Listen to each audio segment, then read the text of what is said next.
Assalamualaikum warahmatullahi wabarakatuh. Innal hamdalillah nahmaduhu wa nasta'inuhu wa nastaghfiruh wa na'udzu billahi min shururi anfusina wa min sayyiati a'malina may yahdihillahu fala mudilla lahu wa may yudlil fala hadiyalah. Amma ba'd. Salah satu bentuk dari kebahagiaan seorang orang tua adalah memiliki anak yang saleh.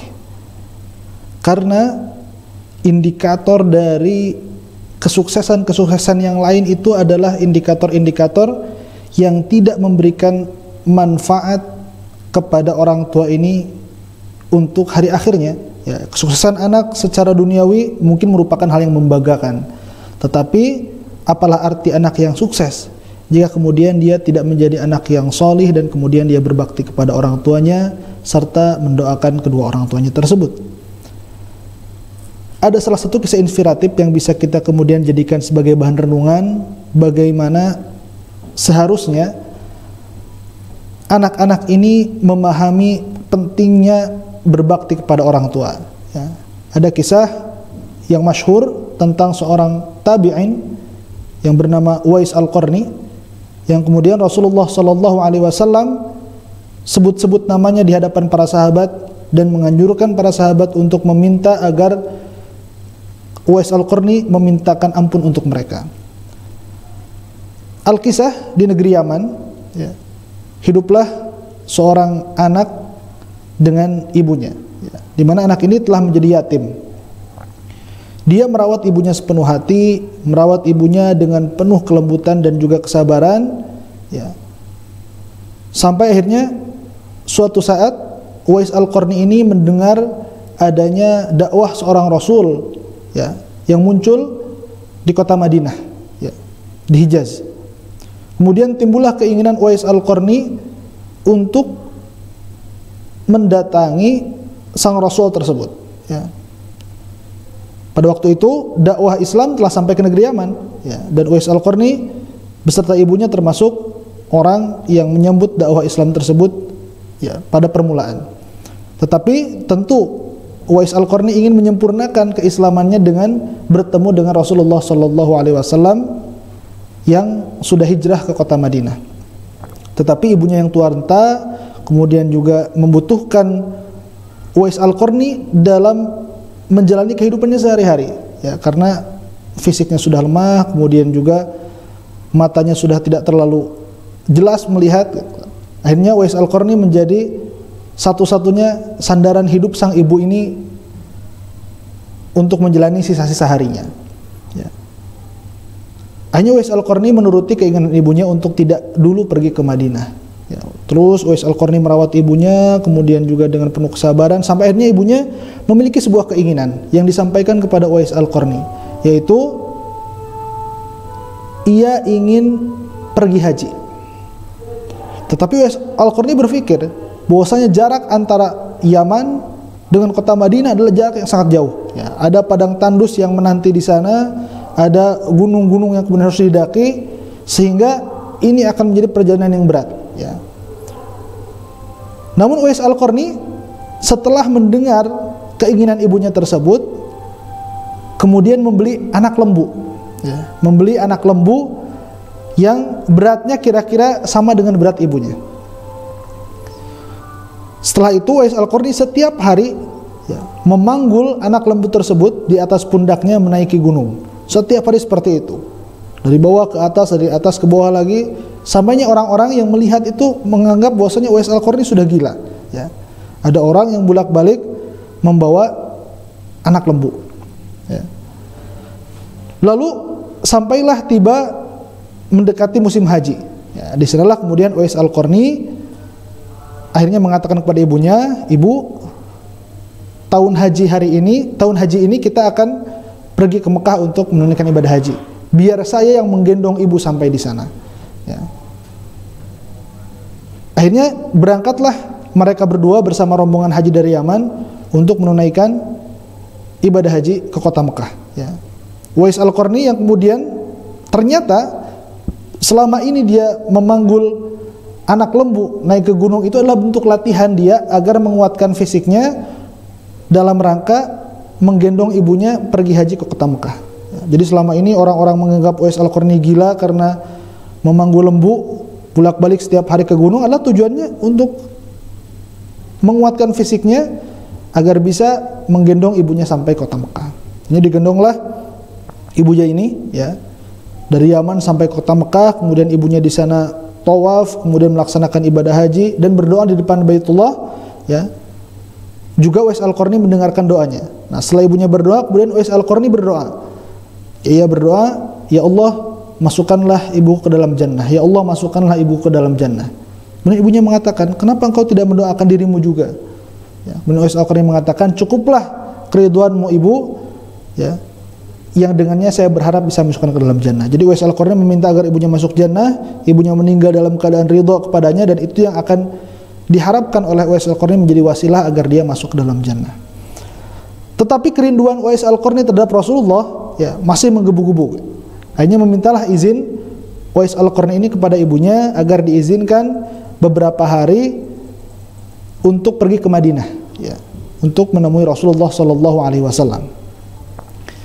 Ibunya ini mengizinkan. Ini ibunya pulang dengan rombongan jemaah haji yang lain lebih dahulu ke Yaman, tetapi mewasiatkan kepada Uwais Al-Qarni agar setelah bertemu dengan Rasulullah ia segera pulang karena ibunya membutuhkan kehadirannya di rumah. Uwais Al-Qarni berangkat ke Madinah, kemudian sampailah ke rumahnya Rasulullah Sallallahu Alaihi Wasallam, kemudian mengetuk pintu. Ya. Ternyata yang membukakan pintu bukan Rasulullah Sallallahu Alaihi Wasallam, tapi ibunda Aisyah radhiyallahu anha. Kemudian ditanyakan oleh Uwais Al-Qarni, ya, di mana Rasulullah? Kemudian Aisyah radhiyallahu anha mengatakan, Rasulullah masih berangkat berperang, ya, dan tidak tahu kapan akan pulangnya. Di sana Uwais Al-Qarni gundah, apakah dia akan menunggu kepulangan Rasulullah yang entah kapan, sementara di sisi lain ibundanya telah mewasiatkan agar dia segera pulang ke rumah, ke Yaman, setelah dia beres dengan urusannya di kota Madinah.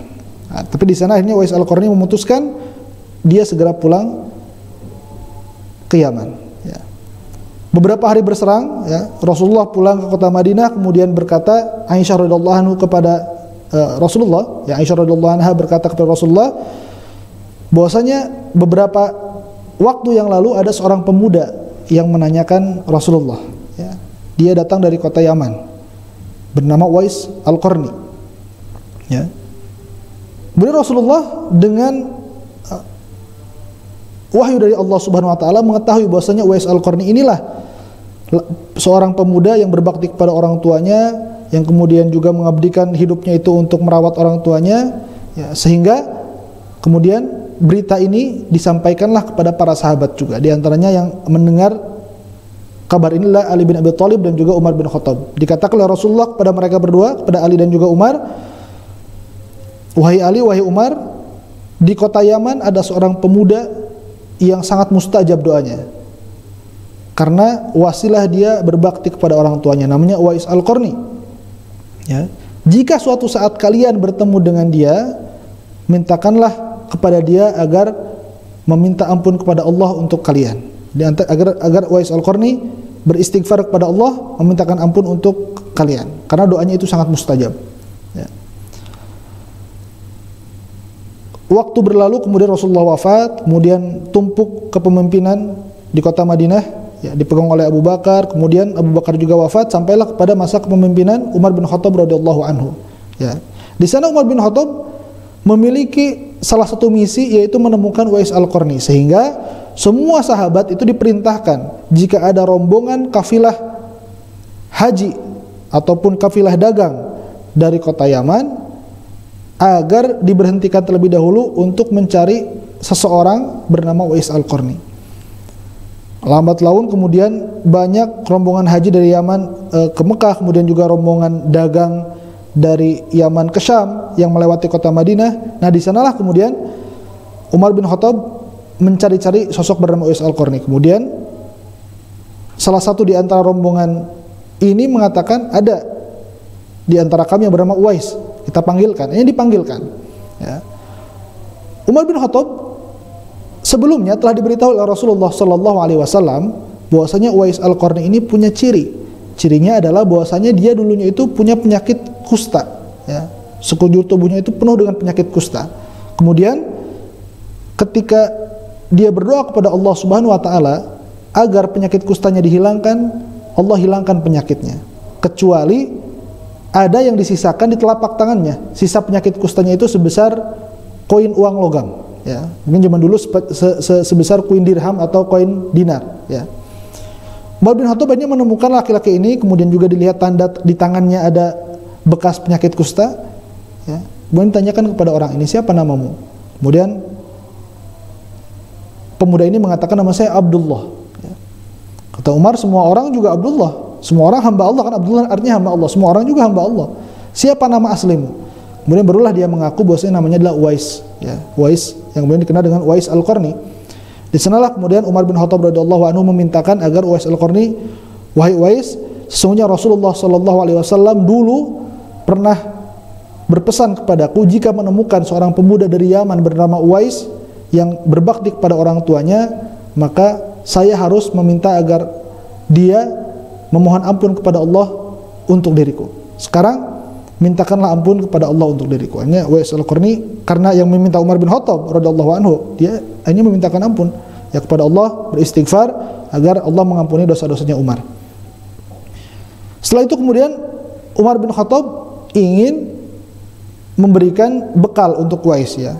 Jadi harta dari Baitul Mal dia mau bawa kemudian untuk jadi bekal untuk Uwais Al-Qarni, karena waktu itu Uwais sangat fakir, ya, orang yang sangat fakir. Nah, di sanalah kemudian Uwais Al-Qarni menolak. Dia menolak, kemudian dia berdoa kepada Allah agar tidak terkenal. Karena siapa yang tidak kaget ketika melihat sosok Umar bin Khattab, ya, khalifah waktu itu, ya, sahabat nomor 2 Rasulullah, meminta agar seorang pemuda yang bukan seorang sahabat, ya, dia kan belum tidak pernah bertemu dengan Rasulullah sehingga tidak disebut dengan sahabat, ya. Kemudian meminta beristighfar, ya, agar mengampuni dosanya Umar. Tentu semua orang kaget, ini siapa sebenarnya pemuda ini, kan? Nah, ini di sana Uwais Al-Qarni berdoa agar Allah Subhanahu wa taala segera mewafatkannya sebelum dia menjadi orang yang terkenal, sebelum dia menjadi orang yang termasyhur. Dan kemudian Allah mengabulkan. Setelah itu dia tidak lama pulang dari perjalanannya kembali ke Yaman, dan di sanalah kemudian Allah mewafatkannya, ya. Dan ketika wafatnya pun Allah Subhanahu wa taala menunjukkan karomah yang begitu besar, ya, di mana penduduk Yaman tidak tahu sebenarnya siapa Uwais Al-Qarni ini, ya. Dia tidak mengenal. Uwais Al-Qarni hanya seorang pemuda fakir, ya, yang kemudian dari semenjak kecil dia merawat ibunya, bukan siapa-siapa, tidak punya jabatan apa-apa, ibadahnya pun tidak terlalu hebat, ya. Tapi ketika Uwais Al-Qarni wafat, banyak sekali orang yang mengantarkan jenazahnya, sampai dikatakan itu berkerumun sangat banyak, yang belum pernah disaksikan oleh penduduk Yaman waktu itu, ya. Nah, kemudian ternyata yang mengantarkan jenazah Uwais Al-Qarni ini bukan hanya manusia, ternyata para malaikat juga menjadi pengiring jenazahnya Uwais Al-Qarni untuk kemudian dikebumikan. Nah, penduduk Yaman setelah itu yang diwasiatkan oleh Rasulullah kepada para sahabat, nanti kalau kemudian datang ke Madinah agar para sahabat memintakan istighfar, ya, dengan perantarannya Uwais Al-Qarni ini, ya. Hanya tahulah kemudian Uwais Al-Qarni itu adalah orang yang oleh Allah SWT angkat derajatnya berkat baktinya kepada orang tua, ya.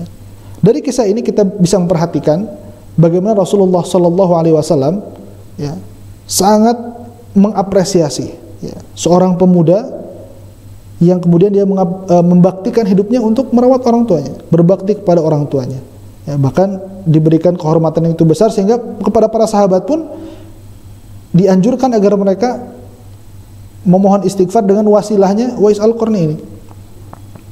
Nah, dari sinilah kemudian kita bisa mengambil sebuah ibroh yang sangat berharga, bahwasanya berbakti kepada orang tua walaupun mungkin hari ini dianggap perkara yang remeh oleh sebagian anak-anak, ya. Anak-anak sekarang ketika bicara tentang masalah apa yang diinginkan di masa depannya, dia tentu menyebutkan saya ingin menjadi ini, saya ingin menjadi itu, ingin mencapai ini, ingin mendapatkan itu. Tetapi mereka kadang-kadang lupa bahwasanya ada salah satu nilai yang paling berharga yang kemudian seharusnya mereka perhatikan sebagai seorang anak, yaitu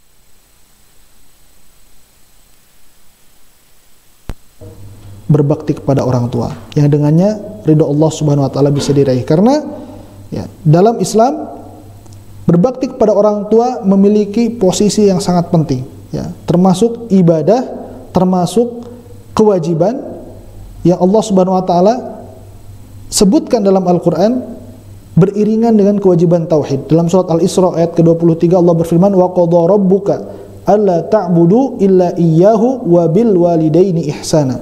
Ya. Allah telah mewajibkan, ya. Apa kewajibannya? Alla ta'budu illa iyyahu. Yang pertama tauhid, agar kalian semua tidak beribadah kecuali kepadanya. Perintah tauhid, perintah inti dalam Islam. Kemudian apa setelahnya? Wa bil walidaini ihsana. Kemudian setelah itu Allah memerintahkan agar berbuat ihsan, berbuat baik kepada kedua orang tua. Dalam hadis Rasulullah SAW disebutkan bahwasanya keridhaan Allah itu muta'alliq ataupun memiliki ikatan dengan keridhaan orang tua, ya. Ridallahu fi ridal walidaini wa sukhtullahi fi sukhtul walidain. Ridallahi fi ridal walidain wa sukhtullahi fi sukhtul walidain. Ya. Keridhaan Allah itu berkaitan dengan ridhonya orang tua, dan kemurkaan Allah berkaitan dengan murkanya orang tua. Kisah-kisah semacam ini, pesan-pesan semacam ini yang harusnya kemudian anak-anak kita dapatkan, yang anak-anak kita harusnya dengar, anak-anak kita harusnya fahami, sehingga bisa memupuk spirit dalam diri mereka bahwasanya salah satu tujuan hidup mereka selain berbakti kepada Allah, mengabdi kepada umat, juga adalah untuk berbakti kepada orang tuanya. Karena itu merupakan salah satu kewajiban pokok yang harus mereka laksanakan sebagai seorang anak. Dan ini sebagai plan pendidikan bagi anak-anaknya. Karena tentu percuma orang tua mendidik anaknya sampai sukses dari segi duniawi, direktur, ada yang menjadi pejabat, ada yang menjadi pengusaha, tetapi kemudian mereka tidak berbakti kepada orang tua yang telah membesarkan dan mendidiknya, ya. Karena salah satu daripada yang diharapkan oleh orang tua menjadi amal jariyah ketika mereka telah wafat, ya, tidak lain dan tidak bukan, salah satunya adalah doanya anak soleh. Sebagaimana dalam hadis Rasulullah SAW, idza matal insan inqata'a amaluhu, ketika manusia telah wafat maka semua amalannya terputus, tidak ada amalan lain yang kemudian bisa berkesinambungan, illa min salasatin, kecuali 3 hal, yang amalnya itu walaupun orangnya sudah wafat tapi amalnya terus mengalir kepada orang tersebut. Yang pertama apa? Min shadaqatin jariyatin, sedekah jariyah. Yang kedua wa ilmin yuntafa'u bihi, ilmu yang dimanfaatkan oleh orang-orang, dia mengajarkan ilmu kepada orang-orang, kemudian orang-orang mengamalkan ilmunya sehingga dia mendapatkan bagian daripada pahala orang-orang yang beramal tersebut.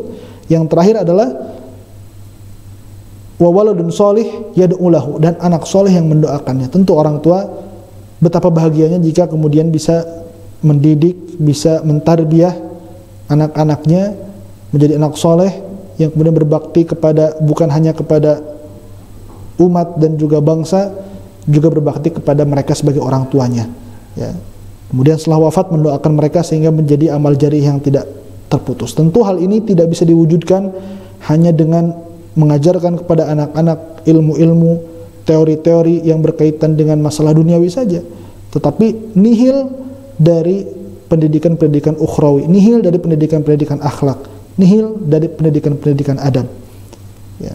Maka tidak buruk dan tidak juga kemudian menjadi suatu hal yang remeh ketika seorang tua menitipkan anak-anaknya ke pesantren, yang di sana kemudian diharapkan dididik anak-anak ini bukan hanya menjadi orang yang pintar dan cerdas, namun juga menjadi anak-anak yang juga beradab, berakhlakul karimah, dan juga menjadi anak-anak yang berbakti kepada orang tua yang telah membesarkan dan juga mendidik mereka sejak kecil.